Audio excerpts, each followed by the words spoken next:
Terungkap sosok pria rambut gondrong dekat Jokowi saat solat Idul Adha di Yogyakarta, posisi persis sebelah kiri.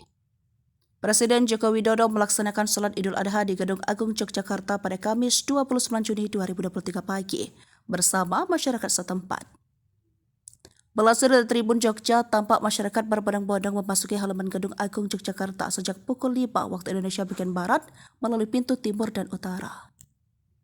Setelahnya, halaman Gedung Agung sudah dipadati ribuan jemaah yang akan menunaikan ibadah sholat Idul Adha. Adapun Jokowi tampak memasuki halaman Gedung Agung Yogyakarta sekitar pukul 5:57. Presiden Republik Indonesia ke-7 tersebut menggunakan kopiah hitam, baju kokoh, dan sarung berwarna gelap. Jokowi menempati saf paling depan di belakang imam. Tampak pula Ketua Mahkamah Konstitusi Anwar Usman di jajaran saf paling depan. Namun yang menjadi sorotan ada sosok pria berambut gondrong yang berada persis di sebelah Jokowi. Ternyata, pria berambut gondrong itu adalah kakak ipar Jokowi yakni bernama Haryanto.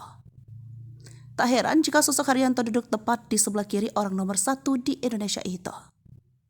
Diketahui imam sekaligus khotib dalam sholat Idul Adha kali ini dipimpin oleh Jaufar Mustafa yang di kesehariannya menjabat sebagai Kepala Bidang Urusan Agama Islam Kanwil Kementerian Agama Daerah Istimewa Yogyakarta. Mustafa akan menyampaikan khotbah dengan tema Semangat Berkorban dan Ketaatan Nabi Ismail alaihissalam.